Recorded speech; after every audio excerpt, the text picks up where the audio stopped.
What would we find in Tojo Yamamoto's ring gear bag? Now that is a fun question. What do you think old Tojo was carrying town to town, Oh, Jeff? we got a realtor question here. Okay, Tojo's bag. I had a conversation about Tojo just a couple of days ago. It's funny. So as a kid, Conrad, going to some towns with my dad and Tojo, you pull in and Tojo's driving that big Lincoln, and he's not the tallest guy in the world, so he's a little short guy driving, and my dad's in the front seat, I'm in the back. Well, I was always volunteered to carry the bags, so I carry Tojo's. He had one of those Samsonite, and it sounded like a kind of a bag of potatoes. Like, what the hell's rolling around in there? Well, in Tojo's bag, because I've dressed beside him and carried that bag and all this, he powder.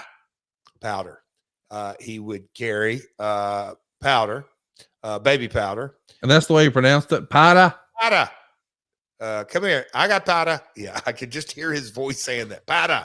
I thought a powder. I'm horrible at impersonations. I wish we could do a good one. But anyway, Tojo would have his wooden shoes. He would have basically his tights, little shower bag. He would have he called them shower shoes, but flip-flops to go in the shower. He'd have his towel.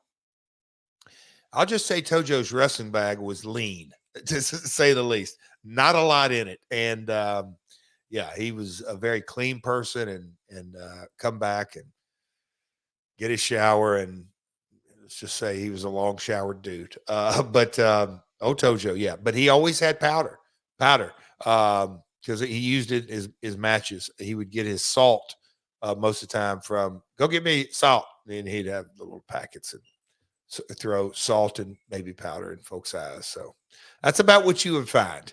Nothing.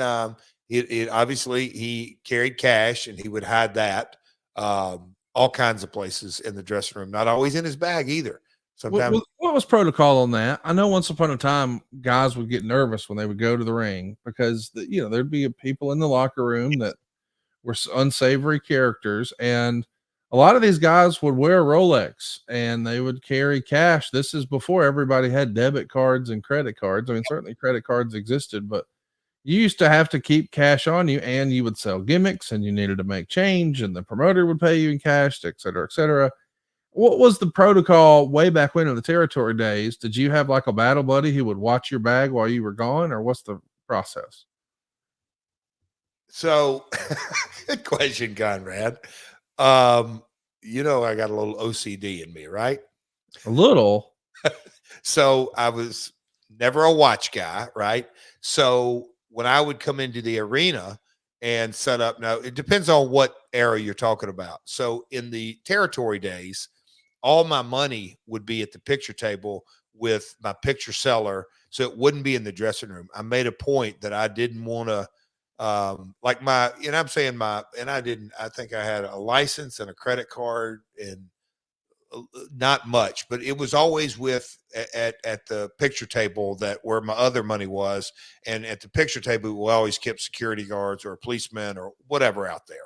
And I trusted that. But from time to time, new guys in the locker room, and you would hear the old timers say, let's check him out for a week or so and kind of watch him. And everybody would be kind of, not everybody, certain guys would kind of be eagle eye and watch how a guy kind of handled himself, as far as, because everybody in the weekly towns had their same dressing spot. You just kind of felt it out. When you got on the road, a lot of guys would keep all their stuff locked up in their rental cars in the trunk for the most part. And then there would always be the guy that would wear his Rolex and have a lot of money and a wallet and all that kind of stuff. And some would just, if they felt comfortable enough, just leave it in their shoe or whatever. But then others would, hey man, hold this while I go to the ring. And you had a buddy system. And when your buddy went to the ring, whatever he gave you, most of the time, I would literally put it down in my tights. I would never leave it in my bag. I would be wearing a hoodie or whatever, but I'd keep it with me. And when he came through the curtain, because I didn't want it anymore, I'd watch their match or watch most of it when they come through, do the handoff. I've done thousands of handoffs to guys. Well, last questions, because we've never talked about what's in guys' bags. Back in the day, I'm not saying it happens now, but back in the day, in the territory days, how often would a talent just take one of the hotel towels to the building with them, and that was all she wrote for that towel? Now, what's your question? How often were you guys stealing hotel towels? Okay. I know these days Tony Khan and WWE, and I mean they've got water bottles and catering and towels. But once upon a time, buddy, it was folding chairs, and I hope you brought a bottle of water, or you like that water fountain. I guess. I don't know. You know what, Conrad? I may have a different outlook on this. Okay. I was told, I didn't fabricate this, that when you rent a hotel room, they factor in. Oh God, are you? They factor in. I'm not going to say some thievery, but they factor in. I'm not saying you're going to take pillows and bed sheets, but they. Well, why not? I mean, have they not factored that in too, Jeff? So you're saying how many hotel towels you think you stole in your life, Jeff? More or less than 1,000? Can I tell you something that drives some people absolutely bananas? Oh, I have a feeling you're about to say. I don't know this. Let me just guess. Me knowing you, the people who are being driven bananas are Karen, and it's you saying, "Now, honey, we packed, we ready to go. We got to get on this airplane awfully early. Did you get your makeup bag? Yep. Did you get your phone? Yep. Did you remember the charger? Yep. Now, did you steal all those little soaps and shampoos? Are you stealing soaps and shampoos, Jeff? It's a part of being on the road life, but I have many times taken a towel from one hotel and turned it into another hotel and left that and got a new one. I'm a So you're just it's like a rental car. I was at the Holiday Inn here, and I dropped it off here, just like if you had a one-way rental car. I get it. One-way towel, yes. But one-way towel. But yeah, I mean that's many. It's kind of the price you live on the road. I've never packed a towel from home and said, "Hey man, I'm going on the road. I'm going to be taking 9 showers this week while I'm on the road. I better pack a towel." I'll always take one from the room, and most of the time I would return it, but it's not the end of the day that. Now, let me just say this: way back in the day, Conrad, when I'd go from Louisville to Evansville, Louisville, I'll just say the Evansville hotels, they definitely got the surplus. I mean, every week, take one from Louisville, return it to Evansville. They probably, because I didn't want to bring it home. They probably wondered. Well, think about that if you're running inventory for that hotel. Let me like, wait a minute, we got 40 extra towels this week. How do we have more? Nobody stole a towel. We got 40 new ones. And somebody had to be like, it's those damn wrestlers. Yes, I'm sure that has happened in a couple of places. Yeah. And I have, God, when you take me back to the territory days, there was a time that I lived in a condo. And so that was when me and Marcus, they just posted a booking sheet, Conrad. I don't know if you saw it on the My World. I did. You know, we worked 9 shows in a week. So that wasn't 9 hotels. That was probably Memphis, Louisville. Anyway, let's just say 4 hotels. But, you know, on a consistent basis, I'll just say that back at the home address of Simply Irresistible, I had kind of a running towel thing there. I ran out of closet space at one time. And I'm like, I got to do something with all these towels. Conrad, I bet I had 56. I mean, it was, just put them in that closet, fold them up, put it in that closet. And finally, I'm like, what am I doing with all these towels? So I couldn't wash enough cars to do all that. But I had a surplus of hotel towels at one point in my career. So did I guess right? Does Karen get annoyed with you saying, let's make sure we got all the shampoos and conditioners and body washes out of the. How about tell on the queen?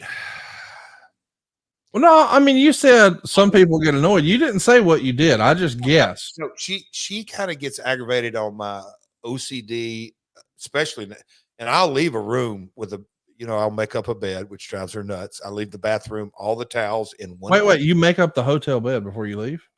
I straighten it up. Yes. That wears her out. Oh, it drives her nuts. Because they're going to come wash it right away. They're going to strip it and wash it right away. Yes, but I don't like to leave a room messy, which is I put all the dirty towels in the bathroom in one pile. I make it easy I'm a nice thief. But I love you. Hey, but yeah, I call Karen. Hey, Klepto Karen. Hey, if it is a shampoo or a conditioner, it is guaranteed, Karen. Oh, so that's not you. That's her. That's her. Oh, hey, when I tell you, and the Westons and shit, and I'll joke with her and say, "Oh, honey, we're in a Weston. These are the nice shampoo and conditioner." And dude, when we're leaving, like if we walking, we're going by 2 or 3 carts, and I'll joke with ma'am, watch my wife. She there's a whole bucket there of shampoo. Don't let her get it. We joke and cut up, but she doesn't do that. But my our personal friend Cassio Kid, he and his wife have had a mantra for a while, and it caught me off guard once. If it fits, it ships. What? The idea being, if whatever is in this room or on this table at this Mexican restaurant, if it can fit into our bag, it's ours now. So I only found that out when I went to their bathroom once, and I was like, man, y'all got those little kind of operation y'all running. Y'all got those little hotel showers soaps in there in your bathroom. He's like, yeah. If it fits, it ships. Well, they built that into the price of the room as well in hotels. Because they expect you to use it. They expect. I understand that, and I think it's awesome. I know this about you. Like Jeff and I have had a bunch of different conversations offline about the things that Jeff will spend money on and the things he will not. Now, Jeff will spend a comma on lunch and not even blink. But almost anything else, no thanks. And the idea that you have somehow rubbed off on Karen, because I don't think Karen was like that when Karen came into your life. I don't think so either. And I think you made her frugal McDougal. Maybe. We'll just maybe. Right now, we've got a running kind of the Tahoe's irritating her. I'll just say that. By the way, it has been the bane of the rest of the Jarrett family existence. Jeff drives the same car. Like you've heard, I don't know if you saw, but Christian Bale, worth, I don't know, hundreds of millions of dollars, drives the same like 1995 Toyota Tacoma he's always had. And when somebody pressed him on it, he's like, it's a great truck. It works great. Why would I buy something else? And every time I see that, I'm thinking, oh, that's a little Jeff Jarrett. Like Lair. That's big Lair. Let's talk about Lair. Oh, Larry will drive them till the wheels fall off too. But I'm saying at this point, I think the rest of your family's throwing the flag. Do you think you're going to have to suck it up soon? Oh, it's going to hurt, man. I'm not looking forward to it. No, we're rocking. We're good. We're good. When we're talking about stuff in guys' bags, we haven't brought up. I mean, we only asked about Tojo, but I think this could be a whole nother show. Oh, it literally, it could be an incredible. I don't know if it's a segment, but just the nuances of guys and bags on the roads. And what's the funniest thing you saw a guy pull out of his bag where everybody in the locker room looked like he just carries that around with him? Because I'm sure there's something. Like we've heard, like once upon a time, guys would carry an extra razor, or guys would carry extra rolls of tape. And I know some guys would carry a knife or a gun if they felt like they needed to protect themselves, but there had to be something silly where everybody was like, you did what now? Like I heard Nikolai Volkov used to travel with a hot plate, and he would go to the grocery stores and see, hey, what food are you throwing out because it's no longer edible? Take that back to his hotel room and cook his own meal on a hot plate. That way he could save a little more cash. And the idea that there's this big hulking wrestler traveling the world in the 80s, running 500 shows a year, or whatever nonsense we want to say now with the benefit of hindsight, with a hot plate tickles me. Is there something you can think of like that? When you say that, I mean, I love this guy dearly. He came to Tennessee fresh out of the maize and blue. Big Papa Pump. There is no doubt in my mind that it became commonplace, but Big Papa rolled in a dressing room, his bags weighed 400. They were so damn heavy. And it's like his fanny pack probably weighed 250. But I mean, he had change. I mean, anyway, but Scotty would have clean clothes and dirty clothes. But I used to get tickled to look at guys on their face. But Scotty, buddy, he could bring a hot plate out in a minute. He'd bring the hot plate out. He'd have his bag of apples and fruit. And I mean, he would like have a bonanza buffet in his bag. Eggs, some he had already boiled eggs. Sometimes he would have his shopping bag and he would have raw eggs, sitting on top. I'm like, yep, we're going to do it. And sure enough, he'd plug it in over the side. So Scotty got his protein in regardless. That Cygnus deal, Cygnus is the real deal, man. The glucose monitor. I wish Scotty would have had one back then because my God, he never missed an eating cycle ever. So that would always get a chuckle. Robbie, I'm trying to think of the story, but he had an old newspaper that he got out. Tell everybody who Robbie is. Oh, Scott's brother, Rick Steiner. Yes. Rick Steiner. I think one time he pulled like a 4-day-old newspaper out of his bag and was reading it. We're like, newspaper's a little old. Oh, yeah, it's all right. Oh, man. My goodness. I love the bag talk.